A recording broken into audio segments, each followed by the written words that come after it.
Hello, everybody. Hi, people. How's it going?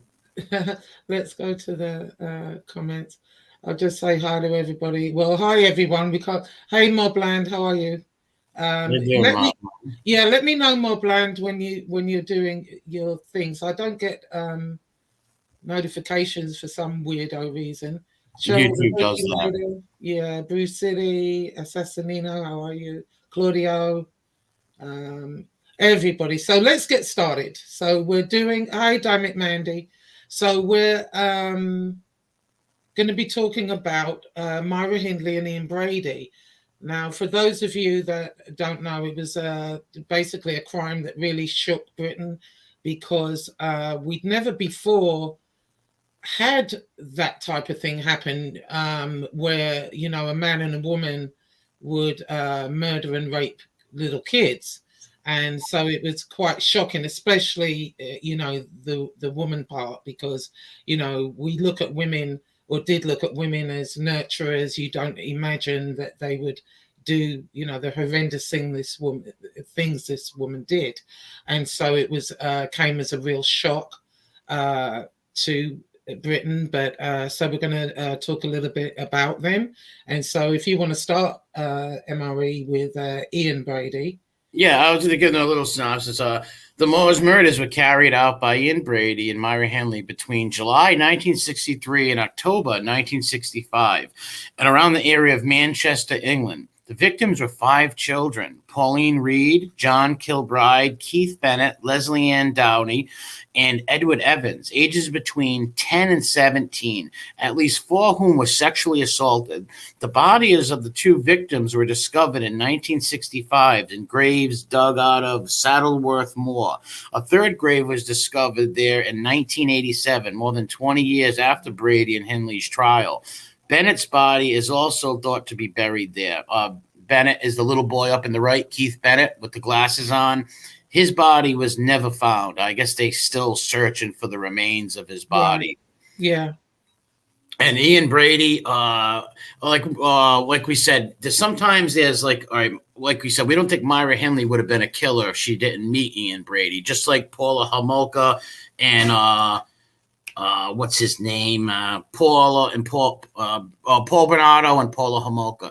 Paula wouldn't have killed people if she didn't meet him. So there's some times in history where these 2 couples get together and they just feed off each other and do some sick stuff. Now, Brady most likely would have killed people no matter what, but Yeah. Hindley most likely not would have killed people without Brady.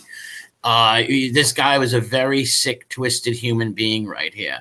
And he found where did he find her? Where did he meet Myra? Well, what happened is, Myra came from, I guess, Manchester is actually where I was born. But right after birth, we moved to Liverpool. However, Myra came from, like, fairly normal working class family. Her father was in World War II and fought bravely, came back and took to the drink, and he used to beat on his wife. But the wife wasn't a walk in the park. She would fight him back. They would fist fight. And so Myra grew up really like a tomboy. She would fist fight. Everyone was scared of her. She was a bit of a bully in the town. She would be beating people up left and right. And then she went to work at a factory, and she was engaged to somebody else at the time. And she went to work at a factory, and Ian Brady was working there. And once she met him, she broke off her engagement and hooked up with Ian Brady, and the rest is history.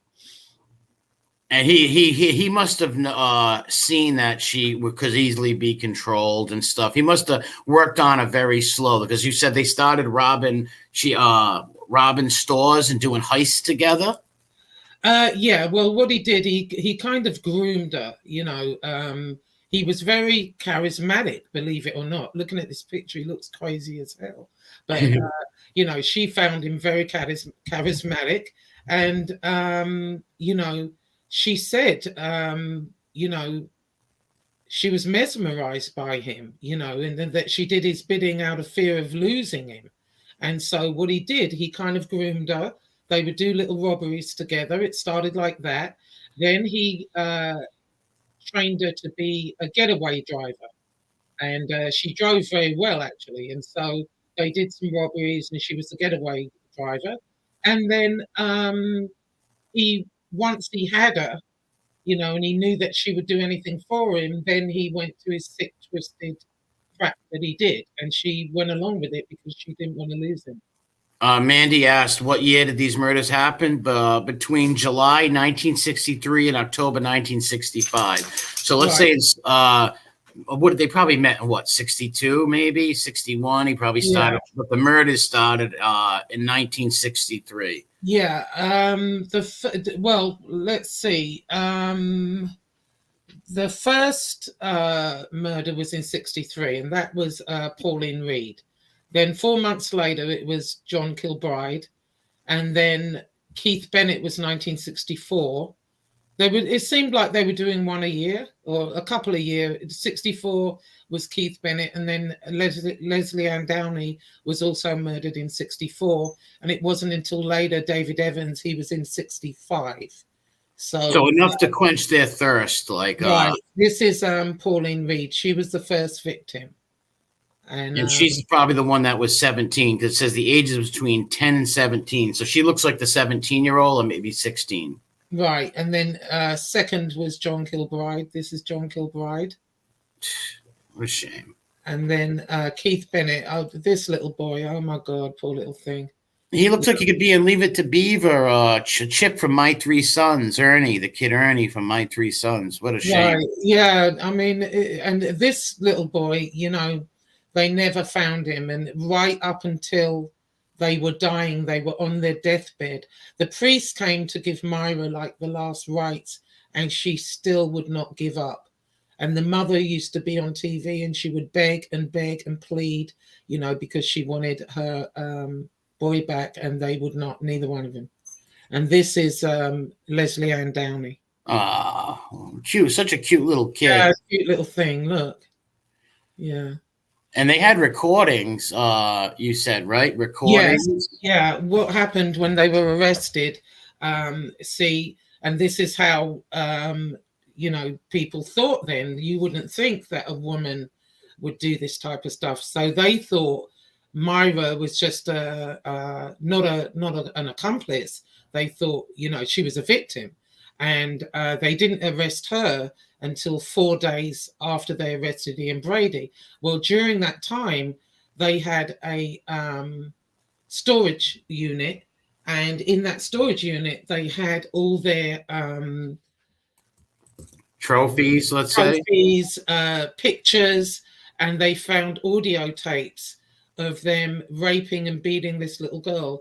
And she was crying for her mother. She was begging for her mother. And you could hear Myra Hindley in the background talking. So then they, she couldn't get out of that. And that tape didn't come out for years, right? No, it came out during the trial, but they didn't show, they didn't release it. It's not for public consumption because it was so upsetting to hear this kid cry for her mother, and they were raping her. I wonder how much evidence she did destroy, though. Picture what other stuff they had. She must have, if she must have destroyed the most damning stuff, right? So she left all that other stuff. So there must have been some real creepy pictures, some real creepy stuff done, because I don't know. I think 2 or 3 of them were sexually assaulted. These victims. The little boys and girls. Yeah, Ian Brady was depraved. And so, she got rid of a lot of stuff. And so once they arrested her and they realized like the magnitude of her involvement, they were kicking themselves, for letting her be loose for 4 days. She used that time, That 4 day. Montauk says Emery reminds me of the sick woman from Canada. Yeah, Paula Homolka. That's what we were talking about earlier. Sometimes some of these women or men would even never do this until they cross paths with some other person who, they get together and boom, they're killing people and slaughtering children. Right. Because I don't think Hindley, in this picture of Hindley, it looks like she's got a black eye from Ian Brady. Which one? This one? Yes. Am I correct? Is that a black eye? No, she's just got dark circles. I think. Well, no, she's got two dark circles under her eyes. Oh, okay. All right. I thought it was No, that's a uh frightening Look at her though. That's frightening. she is frightening. She is frightening 100%. Well, I'd run from her. yeah, this is them two. Back when they first kind of met, and he wanted. He was very much into Hitler and stuff like that. So he wanted her to be like Ava Braun, I believe. She dyed her hair blonde to Yes, like impress him to be like an Aryan woman. Yes, With that notion. Yeah, exactly. Yeah. He looked. He doesn't look like a sicko in that. They look like any other kids. Like if you put that picture up, say these kids are at American Bandstand, you would believe it. Picture, I know. right? I know exactly. But you don't look that. They don't look insane in that picture. Right. Exactly. And so, but the other pictures, they do look in. And he had control over her. Even she went to prison. They were still communicating. They didn't communicate for a while, and they communicated again. Right. I believe he always had a hold on her. Yeah, they basically wanted conjugal visits at one point, which we don't have in England. No way. But they weren't legally married, though. No, first of all, they weren't legally married, and secondly, we don't have conjugal visits. None of our prisons do that. Unless things have changed, but I haven't heard of that. I wonder what it gave him the notion that he could have that done when he's, number one, not even married. They don't even do that in that country. He had a real ego, this guy, I'll tell you that. Oh, yeah, he would blackmail the government. I mean, a lot of the time they would give in to him.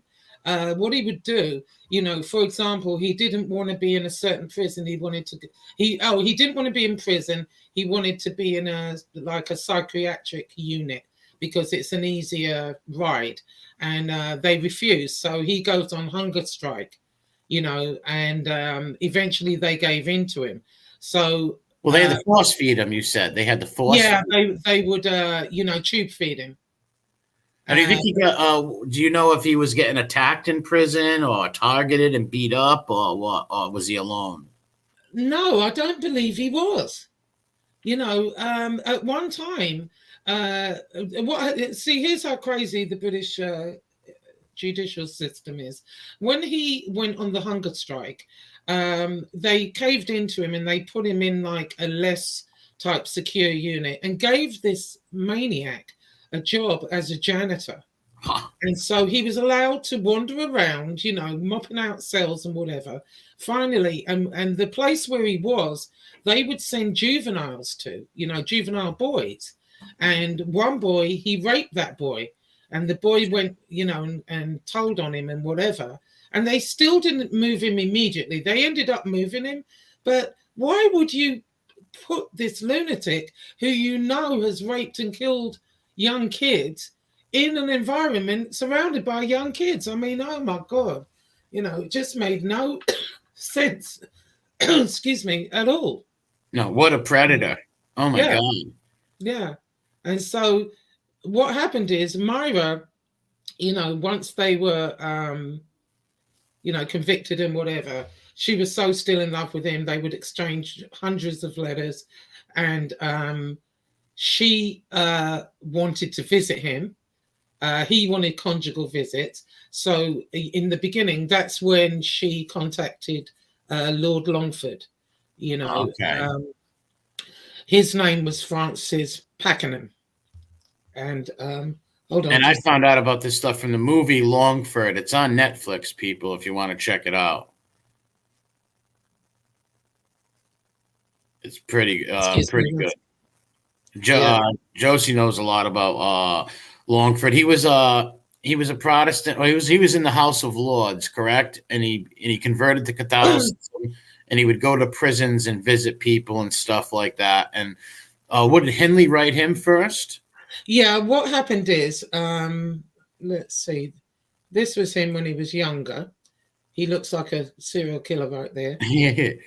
And this is how I remember him, Now, he was the 7th Earl of Longford, and he was famed for championing eccentric and unpopular causes. You know, he was a lifelong advocate for penal reform, and he visited all the prisons all over the place for nearly 70 years till he died. He still continued to do that. And so he championed her cause, but, you know, she became like a pain to him. You know, I think she manipulated him. Yeah, over a period of time, I think he developed some type of feelings for her. You know, she did manipulate him, and she knew that. And so when he first went to visit her, you know, she was in love with Ian Brady still, and she was in Holloway prison. And that's a famous women's prison in London, which is still there, and they still send women there. And that was about 2 years into her sentence, right? And so she wanted him basically to persuade the Home Office to permit inter-prison visits between her and Brady, you know, and that's when she was telling him she was so mesmerized by, you know, Brady, and that, you know, she feared losing him, etc. And so Longford actually was a converted Catholic. You know, he converted to Catholicism, and he, at the time, we used to call him Lord Porn, because he used to oh my God, the man was fanatical about pornography. You know, the effects of it, and, you know, he was trying to get rid of it, but people thought he was nuts. You know, it isn't that, you know, people so much wanted porn or whatever. Porn's just you know, it's just part of life, isn't it? You know, but he was so hell-bent on getting rid of porn. And so he made a lot of enemies, you know, within that world, you know. And then Hindley started requesting his counsel, you know. She wrote him millions of letters, you know, and she used to lie. She professed like how she felt spiritually guided by him, you know, and under his tutelage, you know, she felt the Lord and all this and that. And so he would tell people, he would go in the newspapers and say what a good woman she was, what a good Christian woman she was. Wow, he must have got a lot. He got a lot of backlash. Oh, hell yeah. People even were his own, if I'm correct, even his own wife at first was totally against him visiting Hindley, the whole nine. Mm-hmm. Family members even. But then his wife started reading the letters, and she got tricked by Hindley too. She got manipulated by Myra Hindley too. Right. So, you know, he even described Ian Brady as brilliantly bonkers. You know, he was kind of brilliantly, he said Ian Brady was brilliantly bonkers. That he was bonkers, but he was brilliant at the same time. He was a crazy nutcase, but he was also smart and manipulating people. Yes, getting what he wanted. That's what he meant. But people really did not like that. And then, you know, he made a plea to improve like the comfort of dangerous criminals. For example, we have a life prisoner at the moment, Charles Bronson. I think he's changed his name again. I've heard of that name. He changed his name to Charles Bronson years and years ago. And the thing with Charles Bronson, he's just a nut job. But he went into prison, let's say 2 years, right? He got 2 years, 3 years for something. And he did so much crap in prison, he's been in there for life. Wow. You know? Yeah. I mean, he started off with a 2-3 year sentence. He's still in there. So he was trying to, you know, make things comfortable for him. And people didn't like that either. Although I think it's terrible they've kept him in that long. It's crazy. But, you know, that's when at that time, you know, they were calling him like Lord Porn, the loony lord, a strayed and silly old goat. And didn't they also accuse him of, like you said, having feelings for Hindley and stuff like that? Yes, yeah, and I believe he did, and I think the wife was kind of cottoning on, you know, because she kind of flirted with him when he was there. You know what I mean? I think he developed something there because it was just didn't make any sense, you know. I always see. I think he did attract some feelings for the time, but I think at first it was the Catholicism and saying, "Oh, you're a spiritual guide to me." She knew how to. She learned a lot from me and Brady, how to manipulate people. Like these two knew how to manipulate people, and Right, she manipulated this guy. Maybe fed his ego a little too. Oh, right. I'm doing such a great thing, and I'm helping people, and she was not the person you wanted to help because it blew up in this guy's face Yeah, tremendously. literally. I mean, what happened to him in the end was Harold Wilson was the prime minister at the time, and he removed him from the front bench and made him like leader of the House of Lords. But he also said he had the judgment of a 12-year-old. So he was disgraced in the media. That nearly destroyed him. But what happened? He still continued to visit prisoners until he died, and he died at like 95. Wow, he lived a long life. Like I said, folks, there's a movie on Netflix called Longford, and it's all about Myra Hindley, Ian Brady, and it's actually an excellent movie. And this guy right here looks just like the actor. It's Yeah. unbelievable. Jim Broadbent plays Lord Longford, and he really does a good job, even down to his mannerisms. This is how I remember Lord Longford. That's how I remember him looking. But later on, this is a later pic of him. That was towards the end of it. Must be in his 90s in that. Yeah, picture. definitely. Yeah. So And how about when he went to visit Ian Brady in the movie? Ian Brady's was telling him how she's manipulating you. He tried to warn him actually, because I think that was a time where Hindley thought she was going to get parole or whatever, so she kind of distanced herself a little from Ian Brady. But then I think he showed Longford secret like letters that they were sending to each other, I believe. Yeah, well, what happened was, Myra, at one point, when she thought she was in with a chance, she did a full confession. And a lot of it she did blame on Ian Brady, but even though Ian Brady was crazy, no doubt, some of what he said, I can also believe. You know what I mean? Because she really was manipulating. Yeah, just like Paula Homolka. On those videotapes, they found the videotapes after her sentence and stuff like that, showed that she was a very willing participant and liked what was going on very much. These are two predators. Right, exactly. So hang on, let's see. I showed that one. This is him when he was arrested. Yeah, he looks insane. Look at him. Yeah. Yes, he does. And so he's got cold eyes, and especially in that other picture you had, he's got cold eyes. Oh, he looks absolutely crazy. This is him later on. Wow. Yeah. That was one of the last pictures taken of him. He looks messed up there, really bad. Yeah, look at his eyeball. There's something. Oh God! You think he took beatings, or you think someone beat him up or something? I have no doubt. Yeah, he probably got beaten up somewhere along the line, but there aren't really reports of that. I would have thought they would have kept him segregated. You would have thought, but no, not if they're letting him be a janitor and just wander around the prison. He should not. Absolutely no sense to me. No, he should not be near anybody. Never mind a janitor.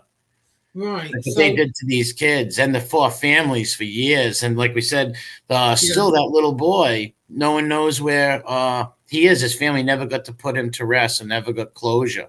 No, they didn't. And, how they got caught. So let's talk about that a little bit.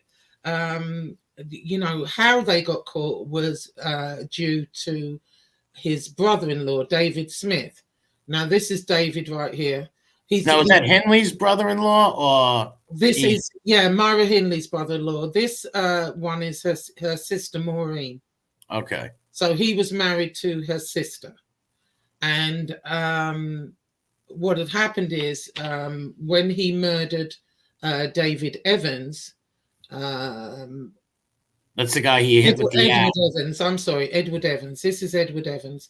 When he murdered him in the house. And what had happened was, prior to this, Hindley and Brady had discussed getting rid of David Smith, her brother-in-law.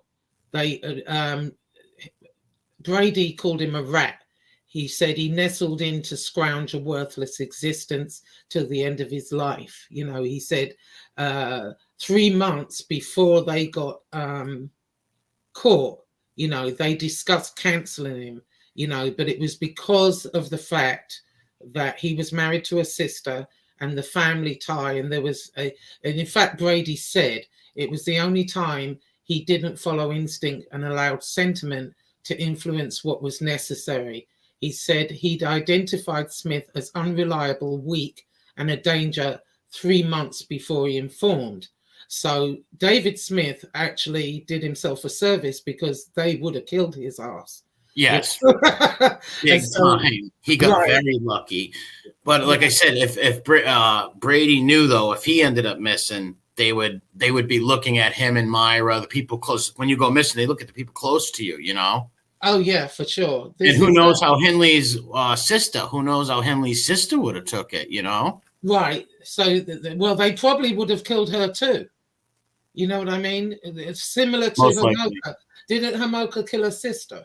Not only did she kill her sister, she drugged her and let him word her and stuff. Yeah. And yes, they killed the poor girl. And this is David Smith and Maureen again. And so what happened is, instead of killing him, following his instincts, he brought David in on the murder because he thought to himself, you know, by letting him witness it, that makes him an accomplice, so he's more unlikely to tell. But what happened is David was just so like shocked. And actually, this is the house. This one here. That looks like a duplex. Yeah, yeah. And so he was so sickened by it, he went home and told Maureen, and they stayed up all night. And 6 o'clock in the morning, they went to the police station and told what happened. So when the police went to this house, this is what they found. And this is a little graphic, people, but picture that. Wow. Yeah, they had David Evans tied up like this. And then when they untied him, this was what they found. And you see he's got this thing. Yeah, he was garroted. Yeah. They strangled him, most likely hit him in the head with the axe, strangled him, covered him up. Yeah, that's David Evans. And picture that night. What do you think that night must have been like for the sister and David Smith staying up? That must have been a crazy night. Their nerves must have been. Yeah, David Smith said he was terrified, you know, because I guess he must have sensed that, you know, he was going to be next. And he must have thought they could have gotten in trouble too, maybe. Yeah, that too.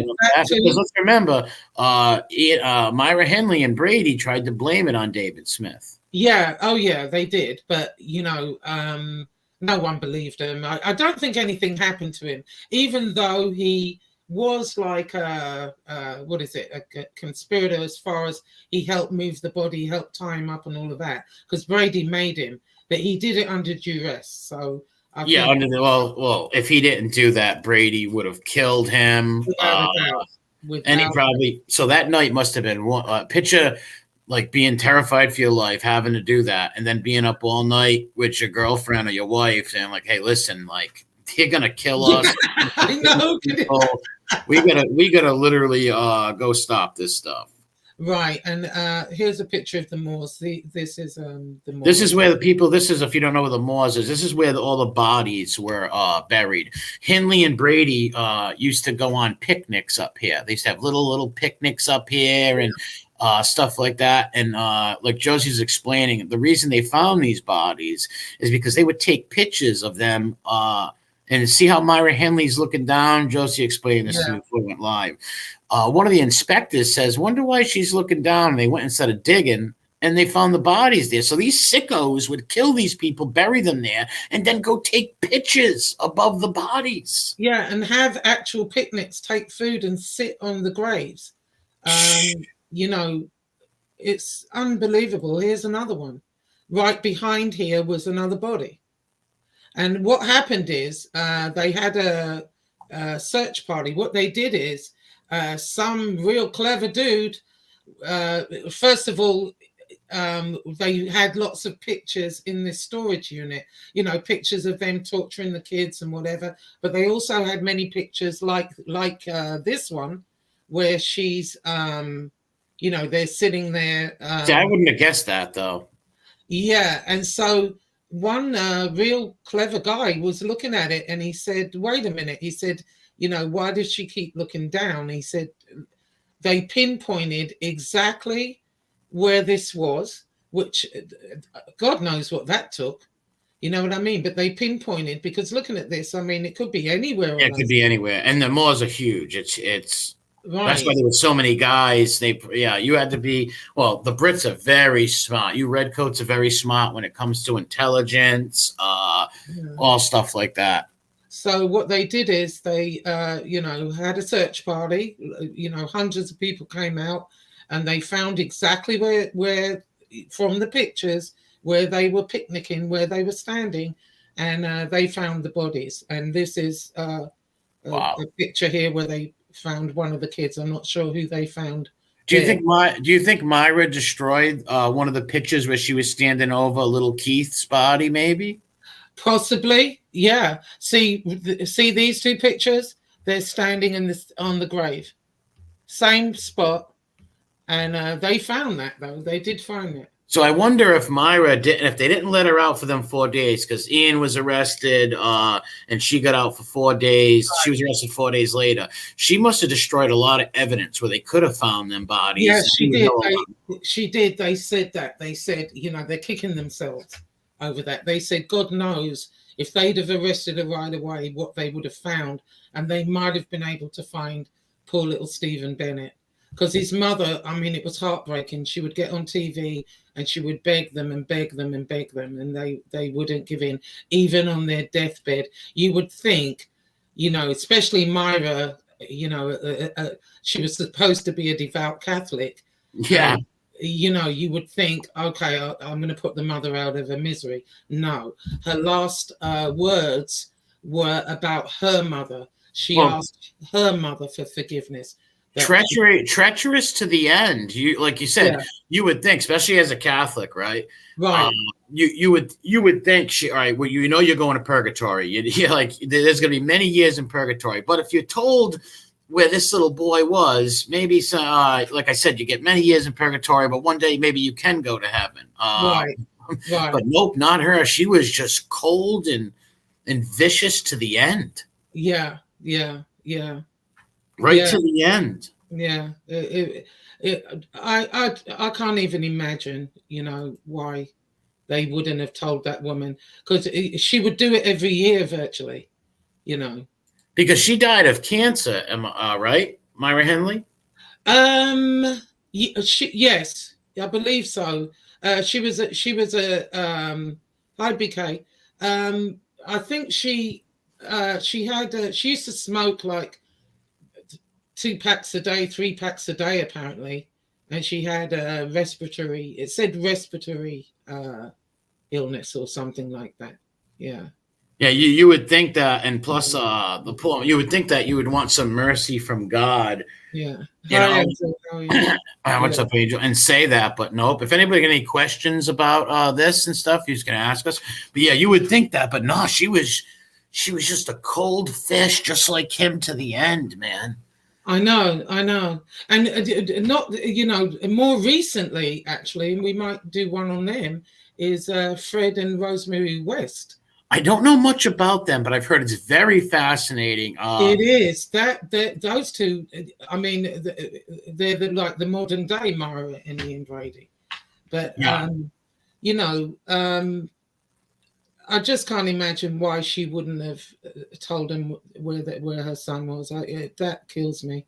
Maybe she thought her and Ian would be in hell together. Were they talking at the end? Because he outlived her. So no, she severed all contact with him in 1970. Oh wow! And then she switched her story again. She started professing her innocence again, and she started a lifelong campaign to get her freedom. And they weren't letting her out. No way. She did a full confession, I think, in 1987, and she admitted her involvement in all the 5 murders. And every application for parole was denied because there would have been too much of an outcry. You know, I can remember actually one time, because what they used to do, if you've been in prison a long time, they did this. You're still in prison, but you can go shopping. Makes absolutely no sense. What, You really? know, yeah, yeah.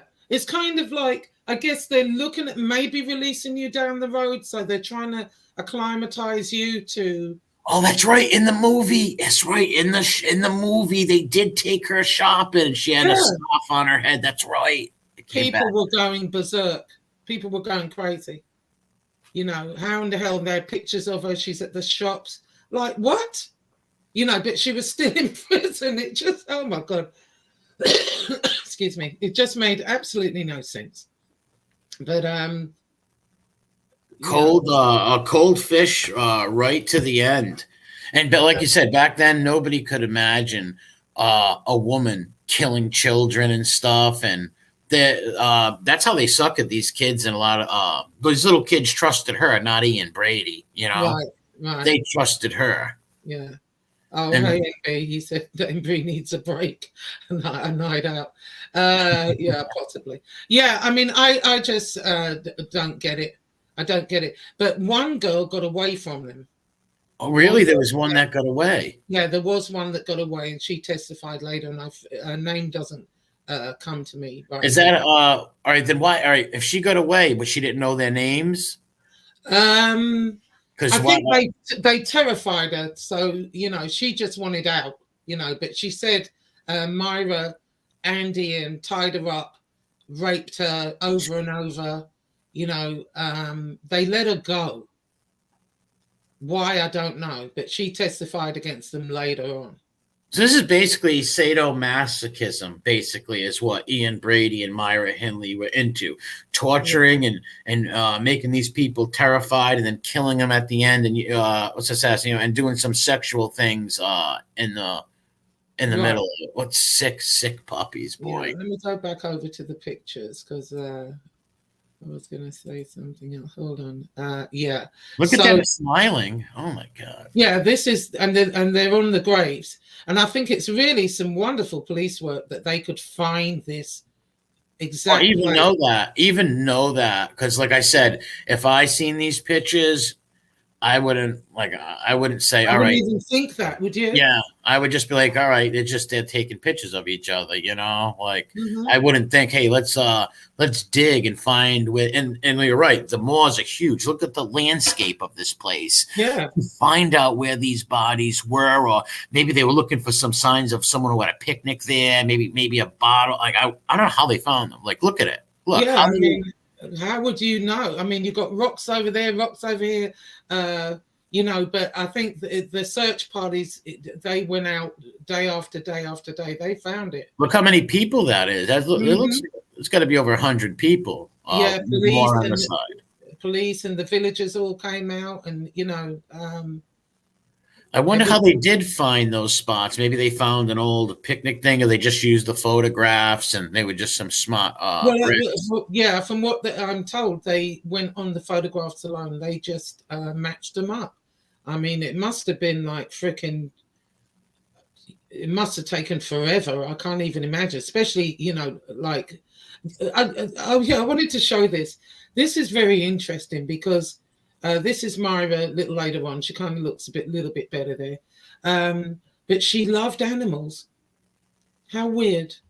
You know, she treated animals better than kids. Yeah, she's got a dog. Yeah, that's amazing. That she loved animals so much, but it can be so cruel. Yeah. And treacherous to children and human beings like that. And yes, she does look different. Her face looks a little fuller in this. Yeah, yeah. And the other pictures, her face looks very thin.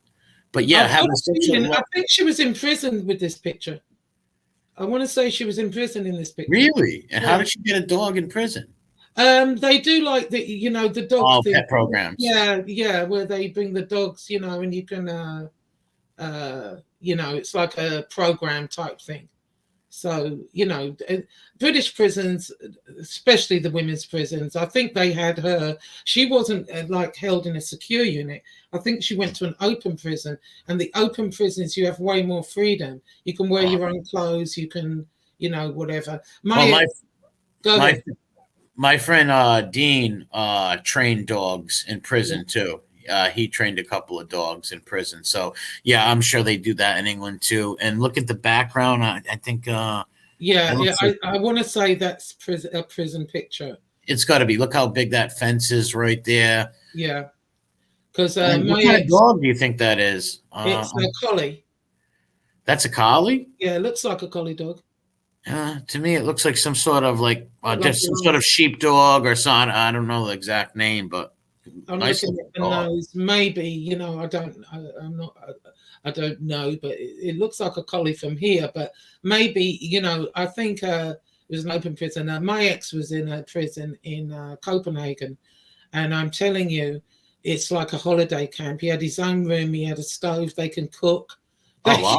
It's not prison to me. Well, Brady said it looks like an Australian Shepherd. You might be right. Oh yeah, it could be. Yeah. It looks like an Australian Shepherd more than the collie to me. Yeah. So, but yeah, to have such a love for animals, but yet look at Paula Reed, Johnny Kilbride, Keith Bennett, Edward Evans, and Lillian Downey took these little children's lives, and well, they were all kids except Edward Evans. He was an adult, but. Right. Paula Reed was 16, 17. Right. Little Johnny and poor little Keith and that poor little girl. Look how cute that little girl is. And the little four-eyed kid with the buck teeth. He looks like Chip from My Three Sons. What a shame. Yeah. And never ever found him. I mean. And the mother would go on TV a lot, correct? Yes. She would go on at least once a year and beg them to would she also write Hindley and Brady and ask them for the truth? Yeah, and they wouldn't respond. All right, so they didn't toy with her, though. Like, they didn't, toy with the mother and write her back? I believe they did. Because, there were times when Hindley would, when she did a complete confession, because she offered to go to the moors and try and find where these kids were, but she never did. Oh, I think she did. Somebody said, Jeff said, Myra went back to Saddleworth Moor offering to find the bodies of the children, but only for selfish reasons. Just to get out, walk around, relive the past, maybe. Just another 6 serial killer. Oh, the Wests, yes. I don't know much about them, but I know Fred Rosemary West. Yeah. They lived in a house, and I believe they fostered children and beat them. Right. Yeah. No, they what they would do, they had their own kids. I want to say they killed their own kids and they buried them in the backyard and stuff like that. Mandy, they kidnapped the kids, from off the street. Oh my God. Yeah, and they used the women to get them, correct? Yeah, because sort of like Myra Hindley. Like, these little kids, you think they're going to get in the car? I doubt Leslie or Johnny or Pauline would get in the car with Ian Brady. But having Myra there, just like Paul Bernardo and Carla Homolka, having them there, the women there makes them think, you know what? Yeah. There's a woman there. She's not going to hurt me. Right, exactly. And that's what they played upon, which was really, oh my God. But, anyway, so Hindley in the very beginning, she blamed it all on Ian. He blamed her. It was the blame game. And then she did a confession where she confessed and then she took it back and said it wasn't her. So, both of them died in prison. So, rightly so. And, it was just a real sick crime, He outlived her by, 10, 12 years? What's up, Zio? 10, 12 years he outlived her? Yeah, he was like into his 70s. She was like 62 or something like that. She and wasn't that's necessarily young. that old, No, really. no, for a woman that's young, Yeah, actually. yeah. You know what I mean? So usually they outlive the men, but no, So he would you he say that lived, Hindley and Brady are probably the one of the most notoriety serial killers in England, or would you go with the West? Who's I think I would. Myra Hindley and Ian Brady were, I more would say, popular? had more notoriety because it was something unheard of. You know, women just didn't do that. You know what I mean? And so people were really shocked, that a woman They were the first, like, can do yeah, that. So I would say, yeah, they, yeah, were they probably weren't the first, but they were the first that were well, caught. yeah, the first that were So caught, and it definitely. happened many years. The West were in like the 80s or 70s, correct? Yeah, they were more recent and equally as crazy, equally as sick together. And I really truly believe that had Myra Hindley not met Ian Brady, it wouldn't have happened. She wouldn't have murdered. Well, same. That's Yeah, I don't that's think my she would have neither. Like I said, if she met a banker, she would have been into the bank, and whatever the person she fell in love with did, just like Carla Homolka, whoever man she exactly. met, she would follow his lead, and if it happened to be a killer, so be it. Yeah, exactly. So that's what I think. But yeah, I think it's a real shame. And when was the last So time are they you searched for Keith? sorry, say again? When's the last time they searched for Keith Bennett? 80s, 90s, 2000s? I think the search is ongoing. They haven't stopped. A couple of years might go by, but someone will bring it up again, or they still continue to look, but probably by now the chances of finding him are almost zero. Yeah, what You witness, know, like there's no one around. Like David Smith's still alive. He's no, like oh no. yeah, I believe he's still alive, but he wasn't in on that. He didn't No, know. You he know what I wasn't in mean? on all that stuff. So there's No, really they no tried to one. say, yeah, there's no one really that would know. They've taken it to the grave.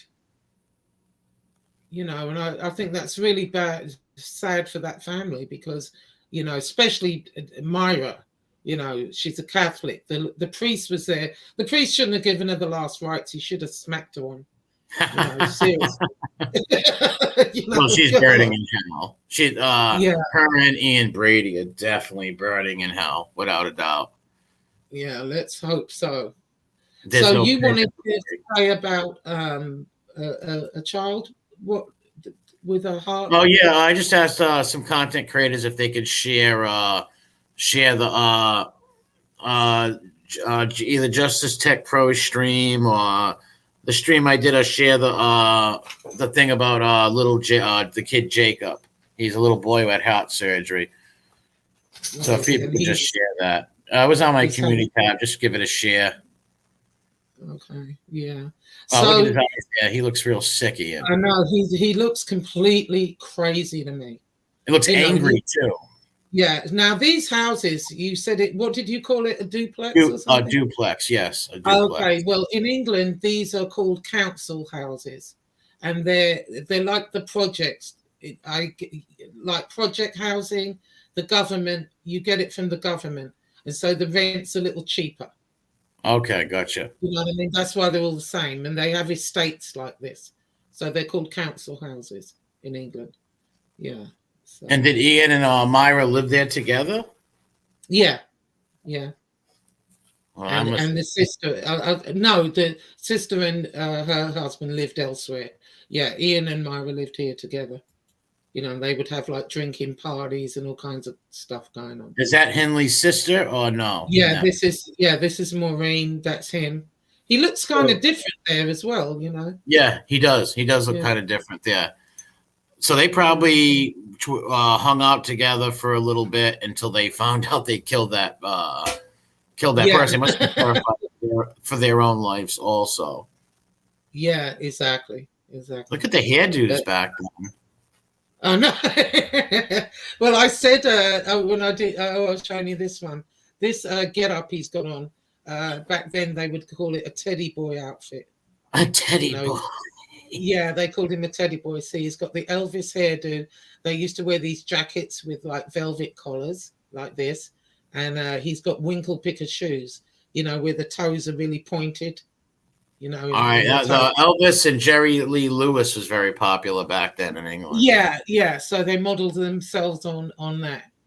You know, the hair, it must have been a long time to do that hair. They didn't have hairspray. Can you imagine? Yeah, I think I've got another one. Yeah. How do you make your hair stay up like that? Maybe hairspray. And this is David Smith, the one who actually told the truth of what happened. Yeah. Hindley's sister is much more attractive than Myra Hindley. Yeah, she died. She died fairly young also. It was I wonder, did she get any grief? Did people hate her because she was Hindley's sister and take it out on her? How'd that work? Yeah, I mean, I don't know. I'm pretty sure she was, ridiculed in the streets, I'm sure. Because, they would have given her a life of hell. You know, I'm pretty sure she must have, if she had any brains, she would have moved out from that area. And that guy right there, David's one of the luckiest guys. And he's very lucky to be alive. And he lived a long life. Oh, well, he's dead now, but lived a long life. There is interviews people can go see if you type in David Smith, Ian Brady. You can see interviews where he tells the story. There's a lot of info on this. Right. Like I said, there's also the movie Longford on Netflix or HBO Max. Good movie. Watch it. Oh, excellent! I've actually watched that movie, Josie, like 7 times. I think I might watch it later. It's excellent movie. Like how the manipulation, the whole nine, the Ian Brady screaming. Do you remember the part where he's going and they were screaming to Myra, going "Mo May, Mo May"? I thought that was creepy as hell. I thought that was when he started yelling that. Yeah, I thought that was just. I was like, "Wow, this guy's a psychopath." Totally. He was such a cold, evil bastard. I mean, you know, there are psychopaths and psychopaths, but I think he was one of the worst. You know, he wouldn't give an inch. He had no soul, none. No, you got to be like literally a devil to do that stuff. Yeah, for real. Kill innocent people, not mention children. Like, come on. Right. But I wanted to end with a little story. You might appreciate this, MRE.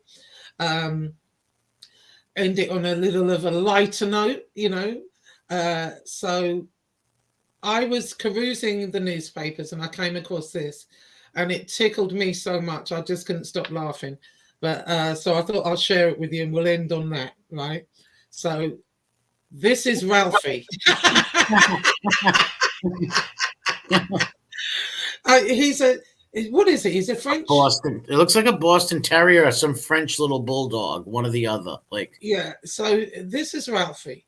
So I was perusing through the newspapers, and I came across this article about Ralphie, and this is what happened. Is he was somebody bought him, and they took him to Niagara SPCA. I believe that's in New York somewhere. Yeah, Niagara Falls. Yeah. So Ralphie's a New Yorker. And so this is what they said, because they were trying to get a home for him. Okay. So they said, we've become pros at writing animal adoption posts. With the adorableness we encounter daily, we have tons of material. Sometimes we can sugarcoat the less than desirable traits, like prefers to be an only child. This one stumps us, though. We don't actually have too many nice things to say, so we're just going to come out with it. Meet Ralphie. At first, he's an adorable, highly sought-after young dog. People should be banging down our doors for him. We promise you that won't be the case. Ralphie is a terror in a somewhat small package. What could go wrong with a 26-pound dog, right? We're sure you're thinking, my ankles will be just fine. We'd caution, proceed at your own risk. Our best guess is that Ralphie's cute face got him whatever he wanted, and boundaries are something he heard people talk about, but they did not apply to him. His first owners took him to board and train, but their relationship was built on the premise that Ralphie was the boss, so things ended abruptly. He was rehomed. 2 weeks into his new home, and he was surrendered to us because he annoys our older dog. What they actually meant was Ralphie is a fire-breathing demon and will eat our dog. But hey, he's only 26 pounds. Now, lots of people withheld Ralphie's less than desirable traits, but we're going to tell you all about it. He's a whole jerk, not even half. Everything belongs to him. If you dare test his ability to possess the things, wrath will ensue. If you show a moment of weakness, prepare to be exploited. Sounds fun, huh? The ideal home for Ralphie is the mother of dragons or an adult home free of other animals with an owner who'll lead him calmly and sternly, putting up with zero crap. On the bright side, Ralphie's previous trainer will provide his new adopters with the training tools they believe he needs to be successful in a home. Serious inquiries only. No, we will not make any exceptions. No takesy backsies. Ralphie's a straight terror. I know what made me laugh when they said he's a whole jerk, not half a jerk. I thought you were going to say there was a body because it looks like there's plastic bags behind him. I just think Ralphie killed somebody or something. I know, but that just tickled me. They're saying he's a jerk, but yeah, look at him. Well, he probably had when he was little. Probably they didn't discipline him right or show him how to act. So Ralphie's a little crazy. Yeah. I just thought it was so cute. Look at his little face. See, I'd love Ralphie, but my dogs wouldn't. No, there's no way. But they've got a phone number here, so if anyone's interested in getting Ralphie, hit me up. I'll put the phone number in the description. I don't think Ralphie's going to get any calls soon, but I hope he does. Look at his face. He looks like a little terror, though, ain't it? So there you go. All right. Well, that's been great. We'll do this again sometime, MRE. And yeah, we'll do maybe in a few weeks that we'll do something on the West on the Rosie and Fred West. They were very similar, just slightly different. They were a married couple. And and we can do some more history things in the future too. Oh yeah, totally. Yeah, absolutely. Oh, thanks for having me on. Okay, Thanks for having me on. You. And God bless everybody. And hey, Myra Hindley and Ian Brady rot in hell. I'm out of here. Yes, God bless everyone. Totally. Okay. Bye-bye, everyone. Okay.